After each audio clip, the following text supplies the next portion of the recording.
نحمده ونصلي على رسوله الكريم اما بعد فاعوذ بالله من الشيطان الرجيم ربنا تقبل منا انك انت السميع العليم۔ ہر قسم کی حمد و ثنا اللہ رب العالمین کے لیے ہے، اور درود و سلام ہو امام الاولین والآخرین خاتم النبیین جناب محمد الرسول اللہ صلی اللہ علیہ وسلم کی ذات اقدس پر۔ آج اللہ کی توفیق سے قرآن کریم کی ایک اور عظیم دعا ذکر ہوگی۔ اس دعا کو بیان کرنے سے پہلے تھوڑا سا بیک گراؤنڈ سمجھ لیں کہ سورہ بقرہ میں اللہ تعالیٰ نے جو مضامین بیان کیے ہیں ان میں بنیادی طور پر 3 پہلوؤں سے گفتگو ہے۔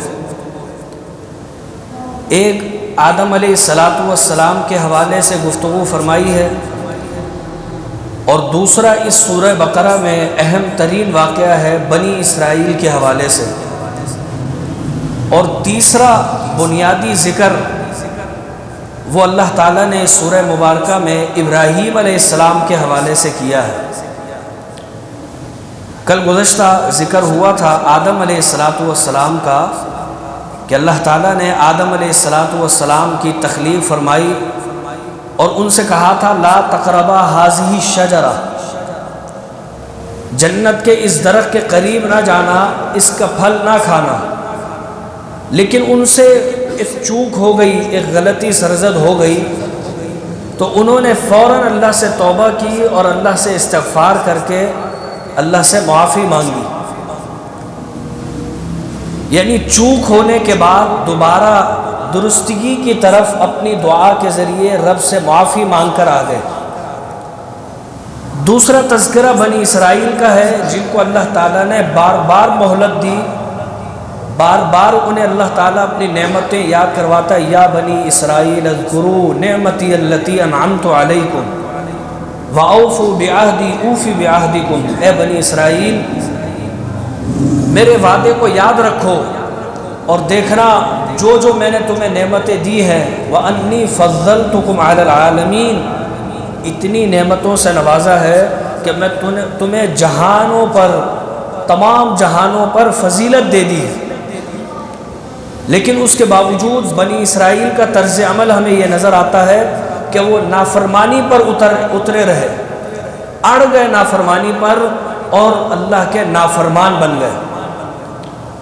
تیسرا واقعہ ہمیں یہ بتاتا ہے کہ اللہ تعالیٰ نے ابراہیم علیہ السلام کا تذکرہ فرمایا۔ ابراہیم علیہ السلام وہ اللہ کے جلیل القدر پیغمبر ہیں کہ جنہیں اللہ نے ہر موقع پر آزمایا، بچپن میں آزمایا، اپنے رب کو تلاش کرنا شروع کیا، کبھی سورج پر، کبھی چاند پر، کبھی ستاروں پر غور کیا اور رب کو پا لیا کہ میرا حقیقی رب کون ہے۔ فلما افل قال لا احب الافلین، رب کو اس طرح پہچانا، کہنے لگے کہ رب وہ ہوتا ہے جو چھپتا نہیں ہے، میرا رب ہمیشہ مدد کے لیے ہوگا، وہ کبھی بھی چھپے گا نہیں، وہ ظاہر رہے گا۔ اور هو الاول والآخر والظاہر والباطن، اللہ نے اپنی صفات جب ذکر کی ہیں تو اللہ نے فرمایا میں ظاہر ہونے کو اتنا ظاہر ہوں کہ میری مخلوق کو دیکھ کر تمہیں وہ رب یاد آ جائے گا کہ اس مخلوق کو بنانے والا بھی کوئی ہے۔ والباطن، اور اللہ پوشیدہ اتنا ہے کہ کہیں نظر بھی نہیں آتا۔ تو اس کے اندر بیک وقت یہ دونوں متضاد صفات موجود ہیں۔ جب جوانی کا موقع آیا تو اللہ تعالیٰ نے جوانی میں بھی ان کا امتحان لے لیا۔ باپ آزر بت تراشا کرتے تھے، اور ایک دن انہوں نے جا کر معبد خانے میں جا کر تمام بتوں کو توڑ دیا۔ لوگ باتیں کرنے لگے کہ یہ بت کس نے توڑے ہیں، ہمارے معبودوں کو کس نے توڑ دیا؟ تو بتانے والوں نے کہا قالوا سمعنا فتى یذکرہم یقال لہ ابراہیم، کہا ہم نے سنا ہے ایک نوجوان ہے جس کا نام ابراہیم علیہ السلام ہے، ایسا لگتا ہے اسی نے انہیں توڑا ہے۔ غرض کہ وہاں پر بھی ایک تفصیلی واقعہ ہے، اور اللہ تعالیٰ نے فرمایا کہ ان لوگوں نے جوانی میں ابراہیم علیہ السلام کو آگ میں ڈال دیا اور اللہ نے اس آگ میں بھی انہیں سلامتی میں رکھا. فرمایا قلنا یا نار کونی بردن وسلاما علی ابراہیم، ابراہیم پر اے آگ ٹھنڈی ہو جا. صرف یہ نہیں کہا کہ ٹھنڈی ہو جا، اس لیے کہ بعض دفعہ بہت زیادہ ٹھنڈ بھی انسان کو تکلیف دیتی ہے، تو اللہ نے فرمایا وسلاما، ٹھنڈک بھی ہو اور سلامتی کے ساتھ ہو. نوجوانی میں بھی امتحان ہو گیا، اس میں بھی پاس ہو گئے. بڑھاپے میں اللہ نے امتحان لے لیا. فرمایا ابراہیم، یہ جو تمہیں ہم نے بڑھاپے میں اولاد دی ہے، اسماعیل علیہ السلام کا تذکرہ آتا ہے قرآن کریم میں کہ اللہ تعالیٰ نے انہیں ایک خواب دکھایا، اور خواب میں کیا دکھایا کہ اپنے بیٹے اسماعیل کو ذبح کر رہے ہیں. بیٹے اسماعیل سے کہا انی ارا فی المنام انی اذبحک فانظر ماذا تری قال یا ابت افعل ما تؤمر ستجدنی ان شاء اللہ من الصابرین. اے ابا جان، اللہ نے جیسا حکم دیا ہے، میری قربانی رب کو محبوب ہے تو کر گزریے، اس میں کوئی دریغ نہ کریں، انشاءاللہ آپ مجھے صبر کرنے والا پائیں گے. اس امتحان میں بھی کامیاب ہو گئے. یعنی 3 واقعات آ گئے. آدم علیہ السلام کا امتحان ہوا اس درخت کے قریب نہ جانا، لیکن پہلے چوک ہوئی، بعد میں استغفار کر کے معافی تلافی ہو گئی. دوسرا امتحان ہوا بنی اسرائیل کا، جو ہر معاملے میں فیل رہے، ہر موقع پر، حتیٰ کہ اتنی ہٹ درم قوم تھی، کہنے لگے حتیٰ نر اللہ جہرتن، ہم اللہ کو دیکھیں گے، اللہ کو دکھاؤ کہاں ہے. کبھی کہتے تھے لن نصبر علی طعام واحد، یہ جو اللہ تعالیٰ نے ہم پر نعمتوں کا تذکرہ کیا ہے، ہمیں من و سلوہ اللہ بھیج دیتا ہے. فرمایا نہیں، ہم من و سلوہ پر راضی نہیں ہیں. لن نصبر علی طعام واحد، روزانہ ایک ہی کھانا نہیں چاہیے. وقثائها وفومها وعدسها وبصلها، ہمیں تو مسور کی دال چاہیے، ہمیں ککڑی چاہیے، کھیرا چاہیے، ہمیں پیاز لہسن، یہ چیزیں چاہیے. اتنی خود غرض قوم کہ اللہ کی نعمتوں کے ناشکر، یعنی ہر حوالے سے فیل. حتیٰ کہ اللہ تعالیٰ نے ایک موقع پر فرمایا تھا موسیٰ علیہ السلام سے کہ بنی اسرائیلیوں کو حکم دیں فلاں جگہ علاقہ فتح کر کے وہاں بس جاؤ. کہنے لگے نہیں، تم اور تمہارا رب جائے اور وہ خود جا کے لڑائی کرے، ہم بعد میں آ جائیں گے. تو ایسے لوگ تھے، ہر امتحان میں فیل. اور تیسرا امتحان ابراہیم علیہ السلام کا، جو ہر امتحان میں پاس، ہر امتحان میں پاس. اب جب ہر امتحان میں پاس ہو گئے تو اللہ تعالیٰ کے حکم سے انہوں نے بیت اللہ شریف تعمیر کرنا شروع کیا. اللہ تعالیٰ نے اس موقع پر ان سے فرمایا انی جاعلک للناس اماما، اے ابراہیم تمہیں لوگوں کا رہنما بنانے والے ہیں، رہنما بنائیں گے تمہیں، لوگوں کے پیشوا بن جاؤ. اور پھر ساتھ میں حکم دیا کہ دیکھو انطہر بیتی للطائفین والعاکفین والرکع السجود، تم اپنے بیٹے کے ساتھ مل کر، کیونکہ تم نے امام بننا ہے، پیشوا رہنما بننا ہے، اب تم ایسا کرو کہ تم لوگوں کے لیے ایک گھر تعمیر کرو بیت اللہ شریف، اس کی صفائی کا اہتمام بھی رکھو تاکہ وہاں پر لوگ اعتکاف کریں، لوگ رکوع اور سجود کریں. ابراہیم علیہ السلام نے وہ تعمیر کر دیا. اس امتحان میں بھی جب کامیاب ہو گئے تو اللہ تعالیٰ سے عرض کرنے لگے اللہ تو نے مجھے امام بنایا ہے، قال ومن ذریتی، میری اولاد میں سے بھی امام ہوں گے. یعنی یہاں پر ایک صدقہ جاریہ کے حوالے سے ایک پہلو ہے کہ اللہ تعالیٰ نے ابراہیم علیہ السلام کے اس عمل کو تو قبول کر لیا، لیکن اللہ سے کہنے لگے اللہ ومن ذریتی، میری آل اولاد میں، ذریت بیٹے کے بیٹے کے بیٹے، یعنی آگے ایک سلسلہ ہو اس کو ذریت کہتے ہیں. تو اللہ سے کہنے لگے میری اولاد میں بھی کوئی ہوگا. اللہ نے فرمایا لا ینال عہد الظالمین، یہ امامت والا معاملہ یہ تمہاری اولاد میں جو ظالم ہوں گے ان کو نہیں نصیب ہوگا. تو اللہ تعالیٰ نے یہاں پر یہ سمجھا دیا کہ قبول نیک لوگوں سے ہوگی، امامت نیک لوگوں کو ملے گی، رہنمائی کرنے والے نیک لوگ ہوں گے، مقبول لوگ دنیا میں نیک لوگ ہوں گے. پھر اللہ تعالیٰ نے تذکرہ کرتے ہوئے فرمایا جب انہوں نے وہ بنا دیا اور ان کی پہلی ایک دعا ایسا محسوس ہوتا ہے جیسے قبول نہیں ہوئی، کیونکہ انہوں نے کہا میری اولاد میں بھی امامت کو چلا، لیکن اللہ نے فرمایا لا ینال عہد الظالمین۔ جب بیت اللہ شریف تعمیر ہو گیا تو اللہ تعالیٰ سے کہنے لگے رب اجعل ھذا بلدا آمنا وارزق اہلہ من الثمرات، اللہ یہ گھر بنا دیا، گھر بنانے سے پہلے یہ نہیں سوچا کہ یہاں پر تو میرے ایک بیٹا ہے، میری ایک وائف ہے، اس کے علاوہ کوئی بھی نہیں، اللہ کا گھر بنا کے میں کیا کروں گا، بلکہ اللہ کا حکم جو تھا اس پر عمل شروع کر دیا۔ تو یہ ہمارے لیے ایک سبق ہے کہ ہم کوئی بھی چھوٹے سے چھوٹا کام کرتے ہوئے یہ نہ سوچیں کہ 10 افراد ہوں گے، 5 افراد ہوں گے، کتنے لوگوں کو فائدہ ہوگا، یہ تو بہت تھوڑے لوگ، کام شروع کر دیں۔ اس کے بعد آج آپ کے سامنے ہے بیت اللہ شریف کی رونقیں کہ وہاں پر لاکھوں لوگ ایک وقت میں جمع ہوتے ہیں۔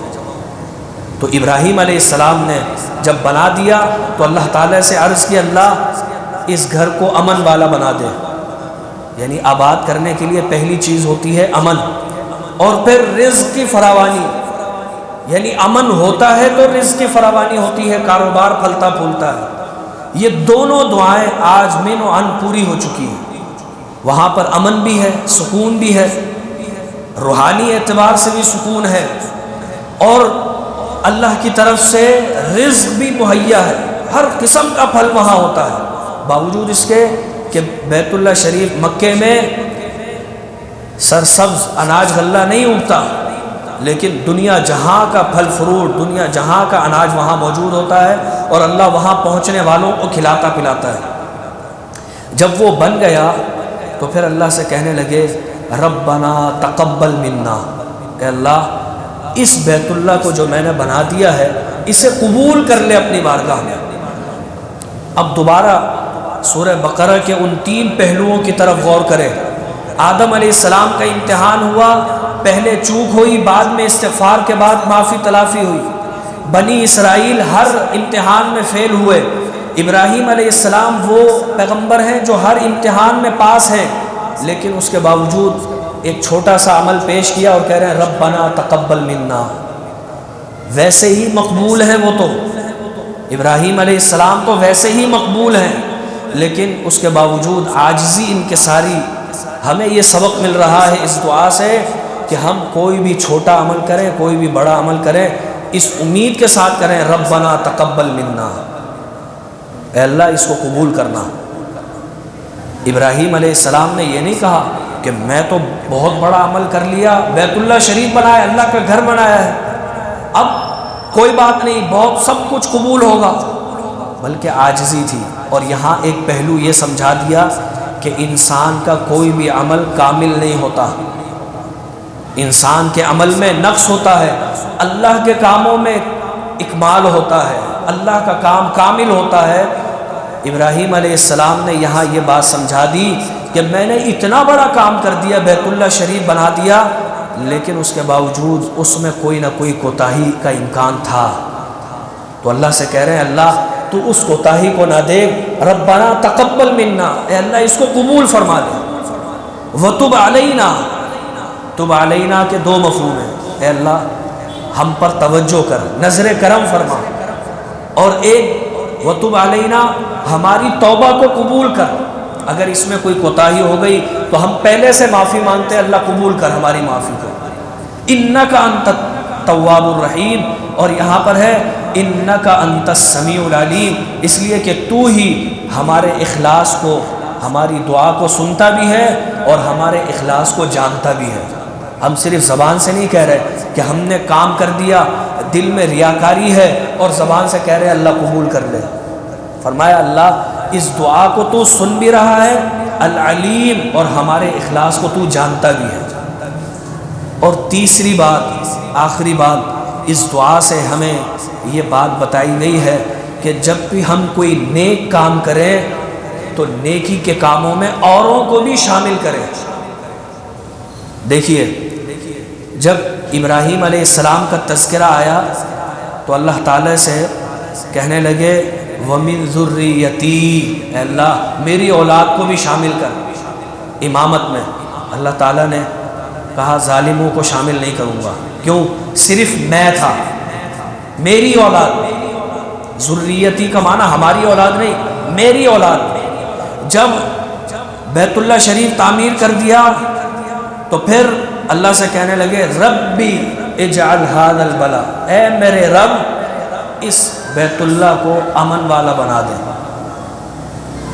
لیکن ربی والی کاموں میں وسعت نہیں تھی، میرے میں وسعت نہیں تھی، اس لیے آخر میں جب دعا کی تو کہنے لگے ربنا، اے اللہ یہ بیت اللہ صرف میں نے نہیں بنایا، میرے بیٹے نے بھی مدد کی ہے، میری طرف سے میرے بیٹے کی طرف سے قبول کر۔